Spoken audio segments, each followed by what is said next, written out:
بسم اللہ الرحمن الرحیم نحمده ونصلی علی رسوله الکریم اما بعد فاعوذ باللہ من الشیطان الرجیم بسم اللہ الرحمن الرحیم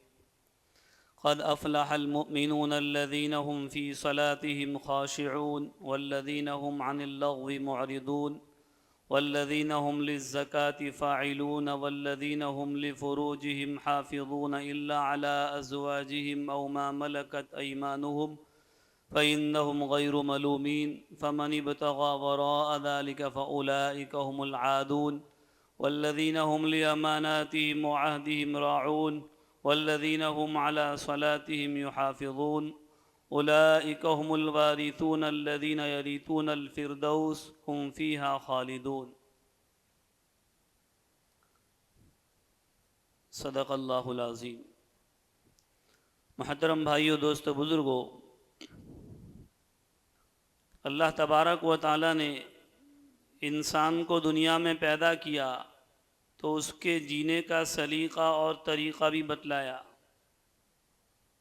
کہ آپ کے جینے کا سلیقہ اور طریقہ اور مقصد یہ میری بندگی ہے، میرے حکم کے تابع ہو کر زندگی گزارنا ہے،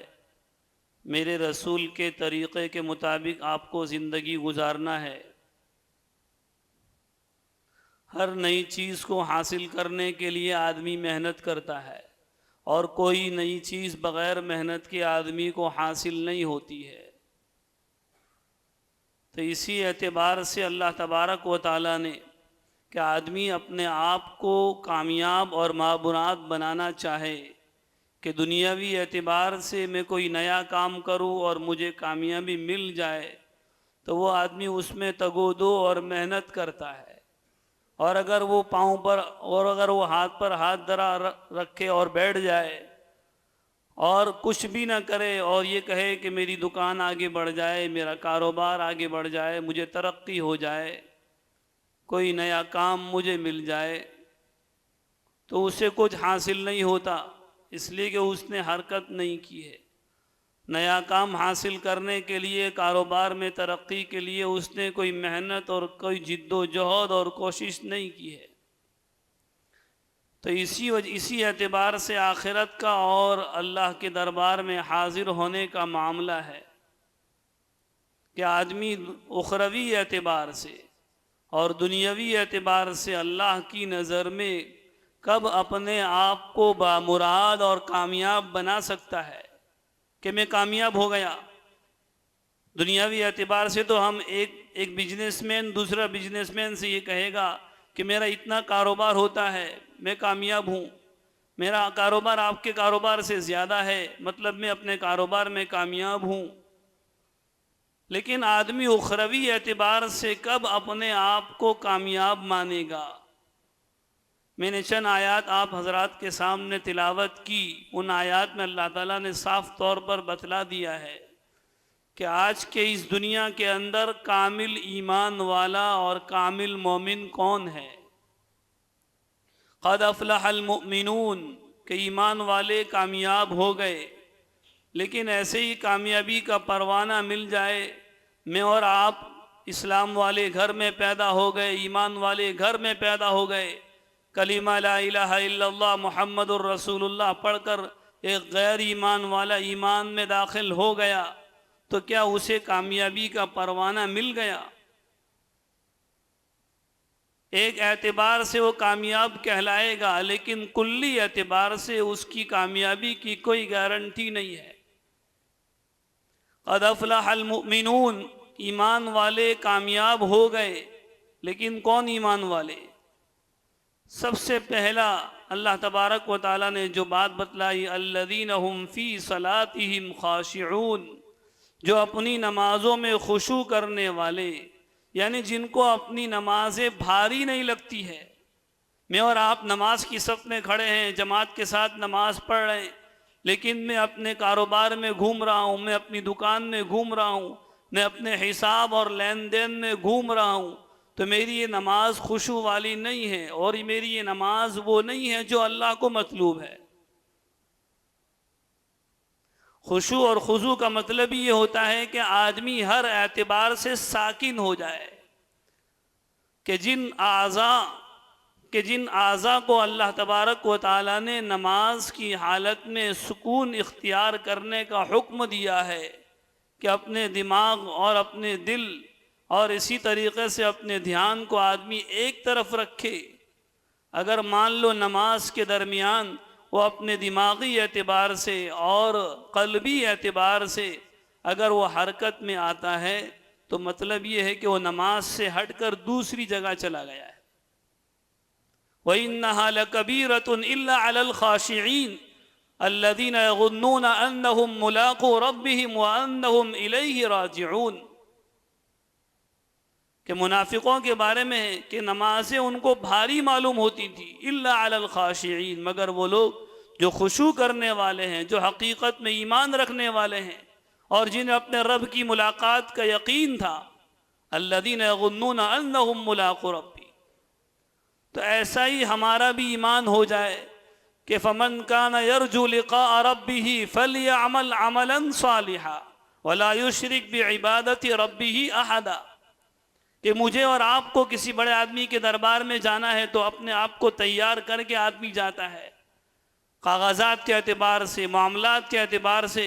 کہ جتنے بھی ڈاکیومنٹس ہیں، کاغذات، دستاویز جو بھی ہے وہ پورے بالترتیب رکھ کر آدمی لے جاتا ہے تاکہ کوئی گڑبڑ نہ ہو جائے، کوئی خامی نہ ہو جائے اور میرا اپلیکیشن رد نہ ہو جائے، ریجیکٹ نہ ہو جائے. میرے بھائیو، دوستو، بزرگوں، اسی طریقے سے اللہ تبارک و تعالیٰ نے ہمیں دنیا میں زندگی گزارنے کا اپلیکیشن دیا ہے، اور وہ سب سے بڑا اپلیکیشن جو ہے وہ نماز کا ہے کہ اگر ہم نماز میں اپنے آپ کو کامیاب نہیں کرتے ہیں تو کل قیامت کے دن سب سے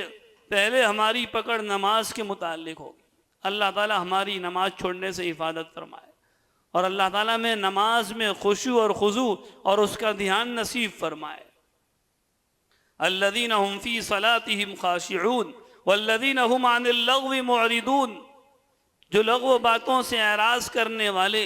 لغو بات یہی ہے کہ میں اور آپ ایسی بات کریں جس کا نہ کوئی دینی فائدہ ہو نہ دنیاوی فائدہ ہو. جیسا کہ روایتوں میں آتا ہے من حسن اسلام المرء ترک ما لا یعنی، کہ اسلام کی خوبیوں میں سے ایک خوبی یہ ہے کہ آدمی لا یعنی بیکار باتوں کو اپنی زندگی میں چھوڑ دے. اسی لیے روایتوں میں آتا ہے کہ جو آدمی رات میں اگر جاگ کر مجلس بازی کرتا ہے تو اللہ کے نبی نے اس سے منع فرمایا، قصہ گوئی کرتا ہے، اللہ کے نبی نے اس سے منع فرمایا، کہا کہ اس سے بہتر اس کا سو جانا ہے. قم اللیل الا قلیلا، وہ بات الگ ہے کہ اللہ تبارک و تعالیٰ نے خود اپنے نبی کو رات میں بیداری کا حکم دیا، رات میں جو ہے آخری حصے میں، تہائی حصے میں بیدار ہونے کا حکم دیا. اور رات کی عبادت اللہ کے نزدیک بہت زیادہ مقبول ہے، لیکن اس بات کو بھی دھیان میں رکھنا چاہیے کہ جو آدمی رات کی عبادت میں اتنا مشغول ہو جائے کہ صبح کی نماز اس کی فوت ہو جائے، رات میں دیر تک جاگنے کی وجہ سے، عبادت کرنے کی وجہ سے وہ بعد میں سویا اور سونے کے بعد اس کی نماز فجر فوت ہو گئی، تو ایسی عبادت کرنا بیکار ہے. اس بات کو آدمی سمجھے. والذین هم عن اللغو معرضون، کہ لغو باتوں سے اعراض کرنے والا. والذین هم للزکاة فاعلون، یہاں زکوٰۃ کے دو معنی ہے. ایک تو زکوٰۃ جو ہم مراد لیتے ہیں، جو شرعی اعتبار سے صاحب نصاب پر فرض ہوتی ہے، واجب ہوتی ہے، وہ لوگ مراد ہے کہ وہی آدمی کامل طور پر اللہ کے نزدیک کامیاب اور بامراد ہوگا جو آدمی اپنی زندگی میں زکوٰۃ جیسے اہم فریضے کو ادا کرنے والا ہو. اور بعض مفسرین نے یہاں پر والذین هم للزکاة، زکوٰۃ سے مراد تزکیہ لیا ہے کہ اپنے آپ کو، اپنے دل کو گناہوں سے پاک صاف کرنا، اپنی زندگی کو غیبت سے، حسد سے، چوری سے اور چغل خوری سے، فحشکاری سے، ہر برائی سے اپنے آپ کو، اپنی زندگی کو پاک صاف کرنا،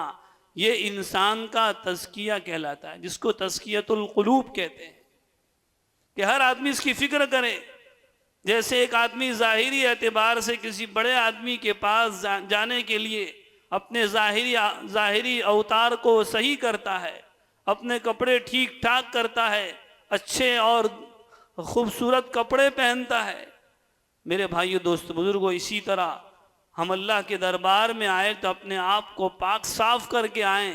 اپنے آپ کو صاف ستھرا کر کے آئیں، اور اللہ سے مانگے تو پاک صاف ہو کر مانگیں، کہ وہی آدمی کامیاب اور بامراد ہے جو اپنے آپ کو، اپنے دل کو پاک صاف کرے۔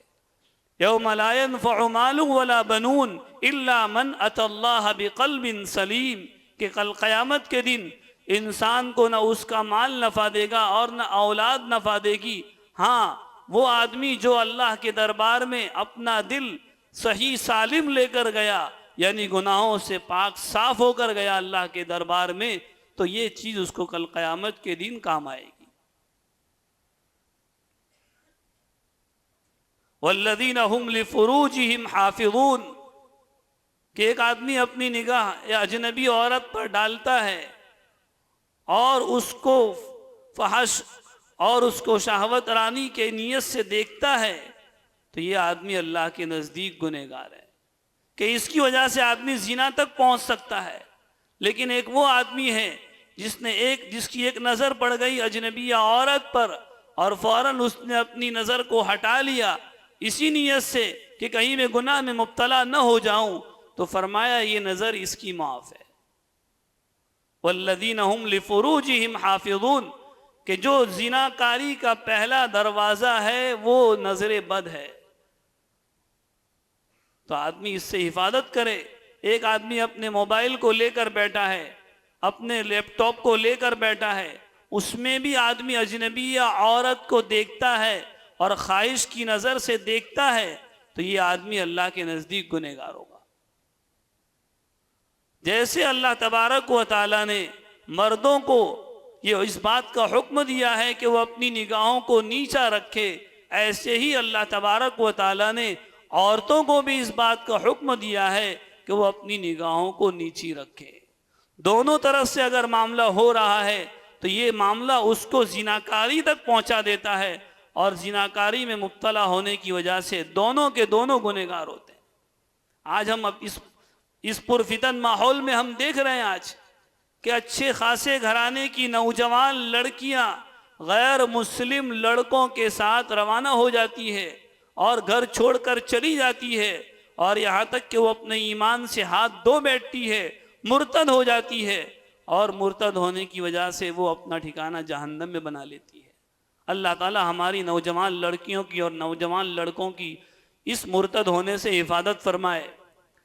تو سب سے بڑے اور سب سے پہلے ہم ذمہ دار ہیں، گھر کا آدمی ذمہ دار ہے کہ آج کے اس پرفتن ماحول میں اپنی نوجوان اولاد کی صحیح تربیت کرے، اپنی نوجوان اولاد کی باہر کے ماحول کی خبر لے کہ میرا لڑکا کہاں جا رہا ہے، میری لڑکی کہاں جا رہی ہے۔ پہلی بات تو یہی ہے کہ آدمی جو ہے اپنی نوجوان لڑکی کو بغیر کسی کام کے باہر نہ نکالے، اور اگر باہر نکال رہا ہے تو بغیر پردے کے باہر نہ نکالے۔ آج یہ ماحول بھی ختم ہوتے جا رہا ہے کہ آج جو نوجوان لڑکیاں ہیں بے پردہ ہونے کی وجہ سے مرتد ہو رہی ہے، بے پردہ ہونے کی وجہ سے غیر لڑکوں کے ساتھ بھاگ رہی ہے، اپنے گھر بار کو چھوڑ رہی ہے، اپنے ماں باپ تک کا کہنا نہیں مانتی ہے۔ یہ بڑے سوچنے کا مقام ہے، اور ہر نوجوان آدمی کو اس سے بچنا ہے، اور گھر کے ہر ذمہ دار آدمی کو یہ بات دل پر لینا ہے۔ اللہ تعالی ہمیں اس کی توفیق عطا فرمائے کہ ہم اس بات کو دل پر لیں۔ والذین هم لفروجہم حافظون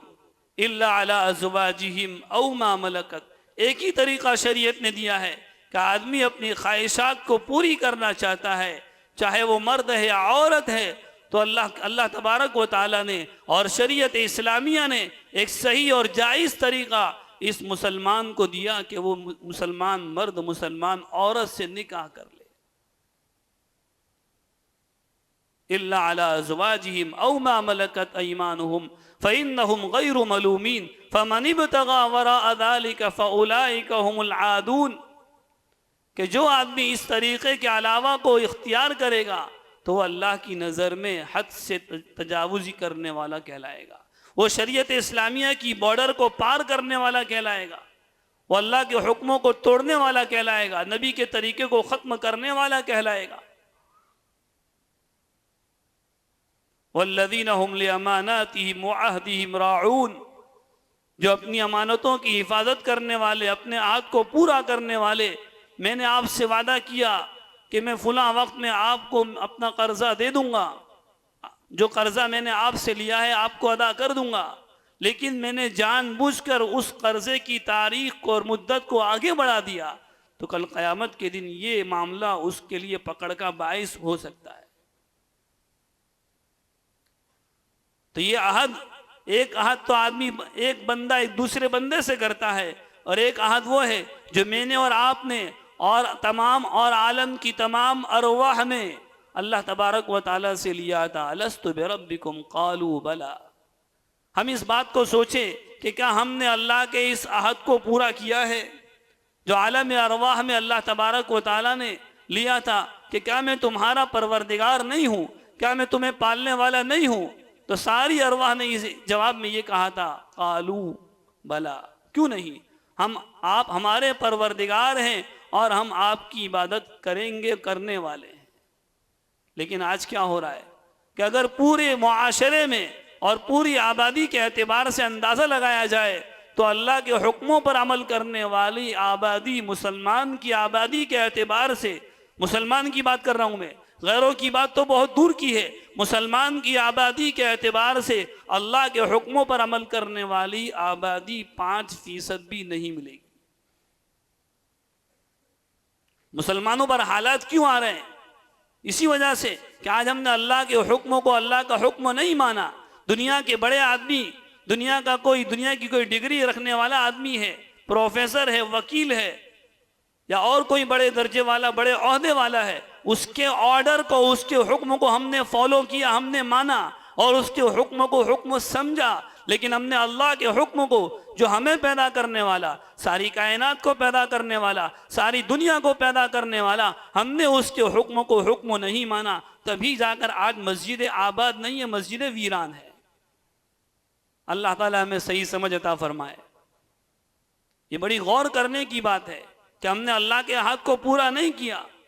ہر معاملے میں دیکھ لیجئے، ہر اعتبار سے دیکھ لیجئے، جتنی باتوں کا شریعت نے ہمیں حکم دیا ہے، جتنی باتوں کا ہمیں کرنے کو کہا ہے، جن باتوں سے رکنے کو کہا ہے، ہر معاملے میں ہم ادھورے ہیں، ناقص ہیں۔ والذین هم لاماناتهم وعہدهم راعون والذین هم علی صلاتهم یحافظون۔ وہی پہلے نماز کی خشوع کی بات کہ نماز آدمی صحیح ڈھنگ سے پڑھ رہا ہے کہ نہیں پڑھ رہا ہے، اور آخر میں بھی وہی معاملہ کہ آدمی نماز کی پابندی کرے، تو اس سے بھی ایک بات یہ معلوم ہوتی ہے کہ اللہ تبارک و تعالیٰ کے نزدیک نماز کا جو درجہ ہے وہ کسی اور فرض کا نہیں ہے۔ لیکن آج مسلمان نمازی کو زیادہ چھوڑ رہا ہے۔ ایک زکوٰۃ دینے والا زکوٰۃ دے رہا ہے لیکن وہ نماز نہیں پڑھ رہا ہے، روزہ رکھنے والا بھی روزہ رکھ لیتا ہے لیکن نماز نہیں پڑھتا ہے۔ اللہ تعالیٰ ہمیں نماز کا پابند بنائے۔ والذین هم علی صلاتهم یحافظون اولئک هم الوارثون الذین یرثون الفردوس هم فیہا خالدون۔ کہ یہ سارے اعمال، یہ سارے اوصاف جس آدمی کی زندگی میں ہیں، وہی جنت کا حقدار ہے، اور اللہ تعالیٰ جنت کا مستحق اسی کو بنائیں گے، جنت کا حقدار اسی کو بنائیں گے، اور کل قیامت کے دن جنت میں ہمیشہ ہمیشہ وہی آدمی رہے گا۔ تو سب جنت میں جانا چاہتے ہیں کہ نہیں بھائی؟ تو اللہ تعالیٰ سے ہم دعا بھی کریں اور اس بات کی کوشش بھی کریں کہ اللہ تعالیٰ ہمیں جو ہے ایسے اعمال کرنے کی توفیق عطا فرمائے جو ہمیں جنت میں لے جانے والے ہو۔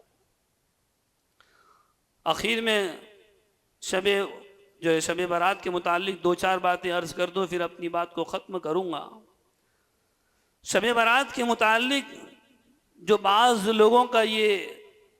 خیال اور یہ ذہن ہے کہ شب برات کی عبادت، بعض لوگ اس عبادت کو فرض عبادت کا درجہ دیتے ہیں، سنت کا درجہ دیتے ہیں، اور بعض لوگ اس کو بے بنیاد کہتے ہیں کہ کوئی درجہ نہیں ہے اس عبادت کا۔ تو دونوں باتیں غلط ہیں۔ آدمی کو اعتدال کے راستے پر رہنا چاہیے۔ وہ بھی غلط ہے کہ یہ اس رات کی عبادت کوئی عبادت نہیں ہے۔ ہاں، اس رات کی عبادت ہے، اور اللہ کے نزدیک اس رات کی عبادت کا مقام ہے، اس رات کی فضیلت ہے، اور اس رات میں آدمی کو عبادت کا اہتمام کرنا چاہیے۔ لیکن اس بات کو ذہن میں رکھیں، عبادت کا کوئی خاص طریقہ رائج نہیں ہے شریعت میں کہ اتنی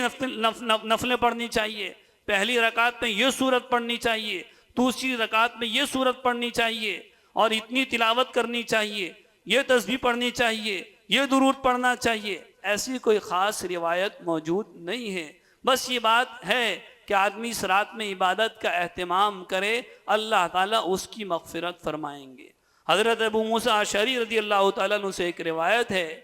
کہ اللہ تبارک و تعالیٰ رحمت کی چادر اس رات کو بچھا دیتے ہیں، اور اللہ تعالیٰ اس بندے کے لیے مغفرت فرماتے ہیں جو بندہ اس رات میں عبادت کا اہتمام کرتا ہے، سوائے ان لوگوں کے جو شرک کرنے والے ہیں اور جو کینہ رکھنے والے ہیں، اور بعض روایت کے مطابق وہ لوگ جو ماں باپ کے نافرمان ہیں، اور ایک روایت کے مطابق وہ لوگ جو شرابی ہیں، زنا کے کام میں مبتلا ہیں۔ ایسے لوگوں کے لیے مغفرت کا وعدہ اور پروانہ نہیں ہے۔ دوسری بات کہ اس رات کے اندر جو ہے نفلوں کا اہتمام، جیسا کہ فقہا نے لکھا ہے کہ آدمی کو نفل تو جو ہے گھر جا کر پڑھنی چاہیے، ادا کرنی چاہیے۔ مسجد کو آباد کرنا اور یہ سمجھنا کہ میں مسجد میں جاؤں گا تبھی مجھے اس رات کی عبادت کا ثواب ملے گا، یہ بات ضروری نہیں ہے۔ آدمی بہتر تو یہی ہے کہ اس رات کی عبادت کو اپنے گھر پر کرے۔ اگر گھر پہ ادا کرنے میں کوئی عذر ہے، کوئی مشکل معاملہ ہے، تو پھر وہ مسجد میں آ کر عبادت کرے۔ لیکن مسجدوں کو بھرنا اور مسجد میں جا کر کوئی عبادت نہیں کرتا ہے اس کو آپ برا بھلا کہیں، اس کے بارے میں بدگمانی کریں، تو آپ خود گناہ میں مبتلا ہو جاؤ گے۔ اسی طریقے سے قبرستان میں جانا کہ خود اللہ کے نبی صلی اللہ علیہ وسلم کے متعلق ہے کہ پوری زندگی آپ ایک مرتبہ قبرستان میں تشریف لے گئے، باقی آپ نے پوری زندگی آپ ایک مرتبہ تشریف لے گئے، تو یہ سلسلہ چل پڑا۔ آدمی ہر سال اس رات میں قبرستان جاتا ہے، اور جو نہیں جاتا ہے اس کو برا بھلا کہا جاتا ہے، اور باقاعدہ راستے بند کر دیے جاتے ہیں، لوگوں کو تکلیفیں دی جاتی ہے۔ میرے بھائیو، دوستو، بزرگوں، یہ ساری باتیں شریعت نے منع فرمائی ہے۔ بلکہ پوری زندگی اگر اللہ کے نبی صلی اللہ علیہ وسلم کی سنت کو اختیار کرنا چاہتا ہے تو وہ زندگی میں ایک مرتبہ قبرستان جائے، اور اگر جانا چاہتا ہے تو جائے، لیکن اس کو ضروری نہ سمجھے، اور نہ جانے والے کو برا بھلا بھی نہ کہے اور بدگمانی بھی نہ کرے۔ اسی طریقے سے شعبان کے روزے کے متعلق، خاص شعبان کی 15 تاریخ کا روزہ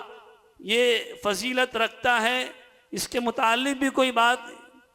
روایت کے اعتبار سے ثابت نہیں ہے، لیکن یہ بات کہی جائے گی کہ جو آدمی 15 شعبان کا روزہ رکھتا ہے کہ یہ مبارک رات ہے، اور اسی طریقے سے ایام 20، 13، 14، 15 کی رات، تو وہ آدمی اس رات میں روزہ رکھنے کی وجہ سے اجر اور ثواب کا مستحق ہوگا۔ لیکن اس کو ضروری سمجھنا، اور نہ رکھنے پر جو ہے آدمی سنت کو چھوڑنے والا ہوگا، واجب کو چھوڑنے والا ہوگا، مستحب کو چھوڑنے والا ہوگا، یہ کہنا بھی ہماری طرف سے غلط بات ہوگی۔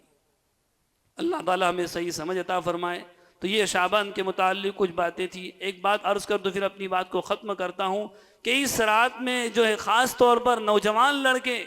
جو ہے گھومنے پھرنے کا ماحول بناتے ہیں، اور وہ یہ سمجھتے ہیں کہ اس رات میں بیدار رہنا اصل ہے۔ بیدار رہنا اصل نہیں ہے۔ جیسا کہ میں نے شروع میں اپنے کلام میں کہہ دیا کہ رات کی بیداری اصل نہیں ہے، رات میں عبادت کرنا یہ اللہ کو پسند ہے۔ تو اس رات میں بھی آدمی اگر عبادت کر سکتا ہے تو کرے، لیکن رات میں جاگا